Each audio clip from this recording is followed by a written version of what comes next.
Dune Imperium was one of my most anticipated games in the second half of 2020, and I can say, now that it's been out for a couple months, that this lives up to the hype. However, I am actually the only person in my group who enjoys this game. So the question remains, who is Dune Imperium for? I'm Aaron, and welcome to Boardscape.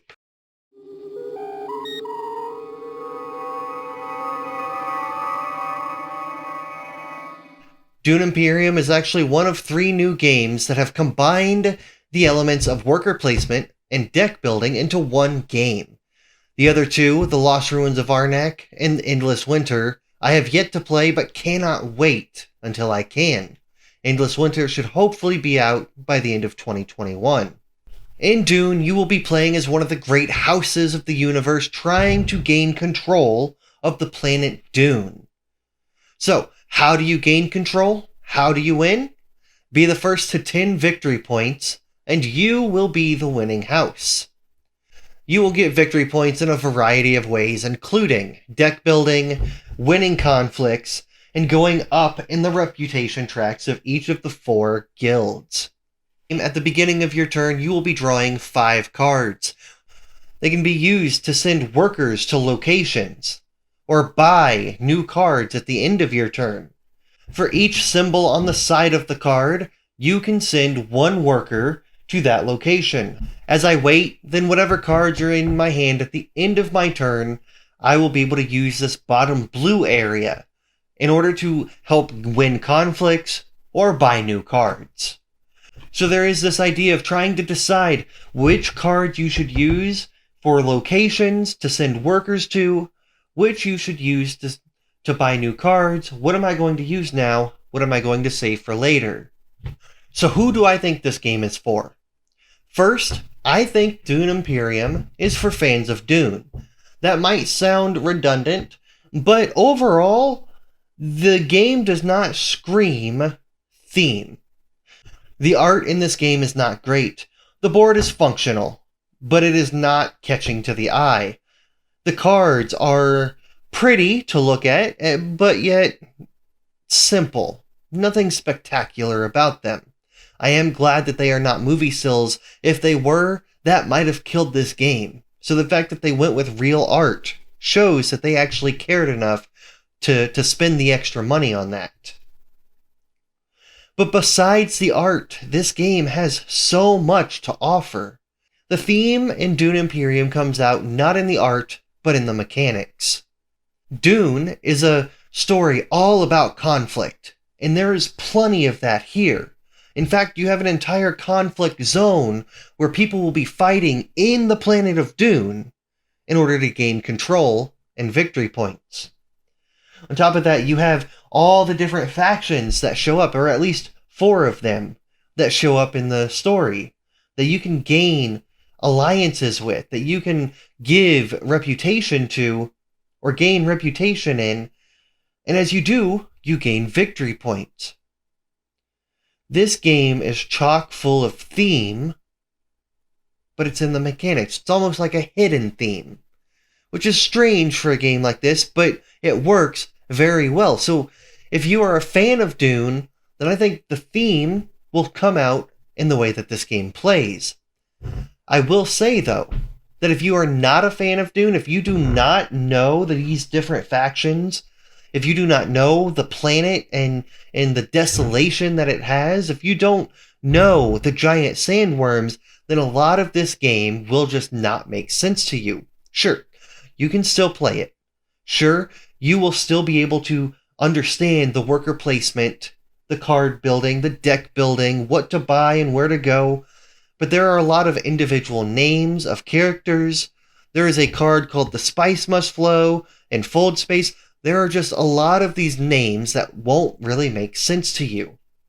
Now, I am hoping that this game, as much as popular as it has been since it came out, I'm hoping that the new movie, that when it comes out, will make this game even more popular. As people start to see the nuances in the cards, to understand what a Chris knife is, what Ericus is, what all this deal about spice is.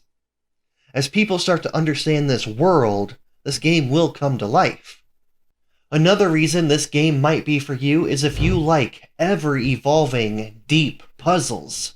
You see, this game has everything that you need to do, everything you want to do, and yet you start with a measly 2 workers. Sure, you can go to the Swordmaster space with $8, or Solari in this game, and eventually get a 3rd worker, but even then, when you have a 6-7 step process in this plan that you are formulating, 2 workers or 3 workers is not enough.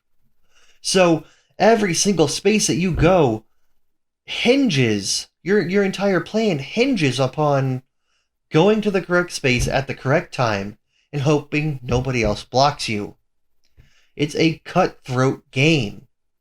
Limited spaces, limited time. Now, I say this is an ever-evolving puzzle for a couple reasons. Primarily because your plan will have to have plans within plans, and those plans will have plans, and all will hinge on where your opponents go. So you always have to have a backup plan. You cannot do anything right away and have to build up to it. So, for example, if you are trying to get the Swordmaster, you need a green card in your hand so that you can send a worker there. And you also need $8. But what happens if everybody else at the table is also trying to get money to do the same thing? Well, there are only a couple spaces. 1, 2, 3, 4 spaces that give you money. One of them is where you trade in spice, so you have to have spice first. Another one, you have to have spice to go there.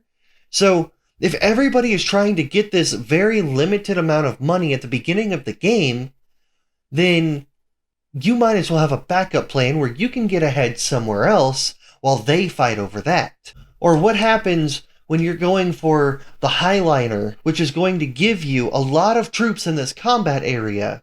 Maybe you're trying for a turn 7 Highliner, and you go here to get some spice, but then in their subsequent turns, your opponents block you and the other spices, and now you have wasted a turn trying to get spice, and you cannot get the Highliner like you had hoped. You better have a backup plan.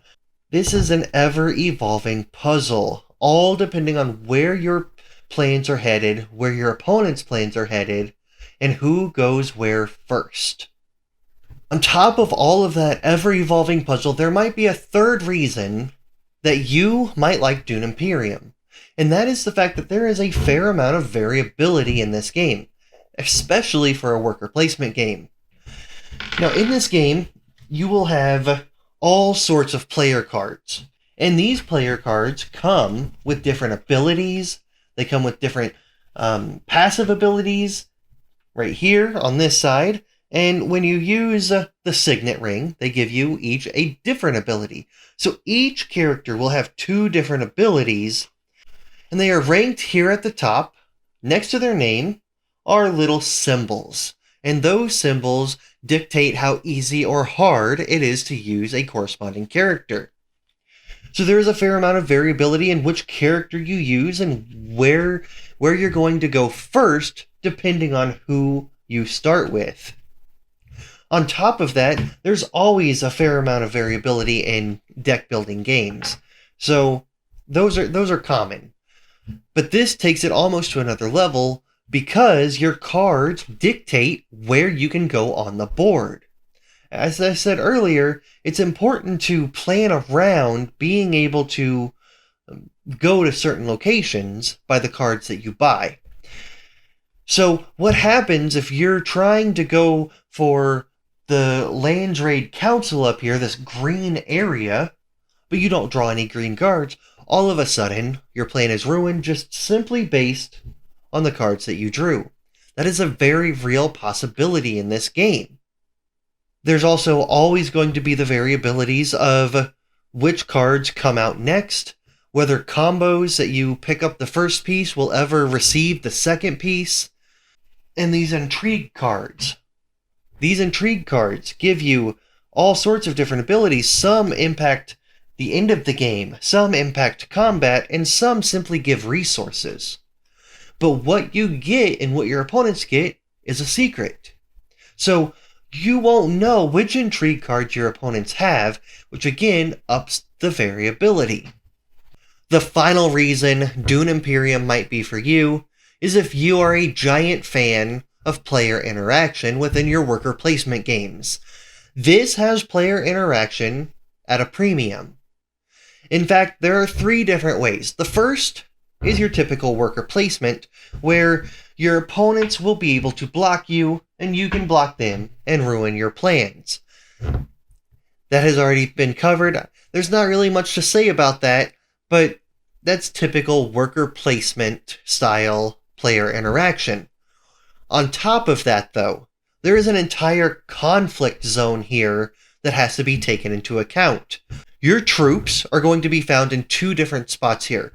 These little circles are going to be your deployed troops, which are not actually in the combat and can be carried over into the next round. And then there's the central area where any workers or any troops in there will be fighting it out, and all of them, win or lose, will be taken back to your supply. Now, what are you fighting over? At the beginning of each round, you will be flipping over one of these conflict cards. These conflict cards have a first, second, and third placement. Whoever has the most troops at the end of the round, or swords at the end of the round, will get first place. Whoever has the second most will get second, and obviously whoever has the third most will get third. It's important to note also that if you have nobody there, then you will not get anything. So there is some play here, where you are trying to decide how many troops to dedicate to this conflict. Do you want first place? In this card, first place gives you a victory point. In the next card, though, it gives you a victory point and a water.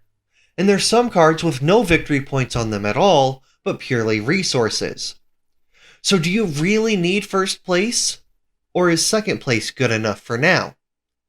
Or maybe third place, where you simply just stick one troop in there so you get something, and then you work elsewhere on the board. This play of trying to decide how many troops to dedicate here, how many troops to leave in deployment for the next round, hoping that there's something better, and whether you're good with first, or if you're good with second, or if you're good with third, what position you actually need. The conflict down here is wonderful. It's especially great when it's a close combat, and on the bottom of these, you can add combat at the end of your turn. So you might think that you're winning, but then your opponent lays down 4 swords, and all of a sudden, they have taken the lead. The conflict zone does not feel forced. It does not feel as though it is simply tacked on, but feels integral to the design of this game. So we have typical worker placement spots, we have a conflict zone, and the third way that there is player interaction comes down to the rat race over here. Now, this rat race will be one of the main ways that you will be getting victory points throughout the game. Anytime you go to one of these positions, you will then move your worker up, or your influence up 1 on the track. Once you reach 2 influence, you get a victory point. If you reach 4 influence, then you get the faction alliance, along with the extra resource printed on it. Now this faction alliance is important because it can be lost. And if you lose this faction alliance, then you lose the victory point that comes with it, and your opponent gains it. So you want to make sure that you are far enough ahead of your opponents that they cannot steal this from you, and if they start to catch up, you might have to switch tactics in order to maintain this victory point. Or if your opponent has 2 or 3 of the factions, you might have to pivot your plan and steal some of those factions from them so that they do not run away from the game. So this race is actually a very fun way to just sort of have these victory points that can switch hands. I've not played a lot of games that have all three different areas, the worker placement, the conflict, and the rat race, in one game, and they all feel integral because they all provide you with victory points. It is possible to never win a conflict, never get first place here. Let your opponent go for that, and purely focus on other things, and win the game. It's also possible that if you do that, then you might be simply handing the game to an opponent. So you have like 12 different things that you're always trying to keep your eyes on. You're always trying to keep your eyes on this rat race, on this conflict zone, where your opponents are going, trying to figure out where you want to go over the next few turns, while building your deck and buying cards that will give you both the resources you need as well as the locations that you desire. Dune Imperium, for a worker placement deck building game, has everything that I look forward to. So, who do I actually think Dune Imperium is for? I think Dune Imperium is for fans of Dune, first and foremost, who love worker placement games or deck building games. I also think that this is a game for you if you like player interaction, if you like a small amount of randomness in your games, and primarily if you think you love deep, ever-evolving puzzles where you have to constantly think on your feet, walk on your tiptoes, and always be paying attention to what other people are doing. If you like all of those things, then there is not a single reason that you should not own this game. So, let me know what you think about Dune Imperium in the comments below, and be sure to subscribe. Thank you for joining me, and as always, game on.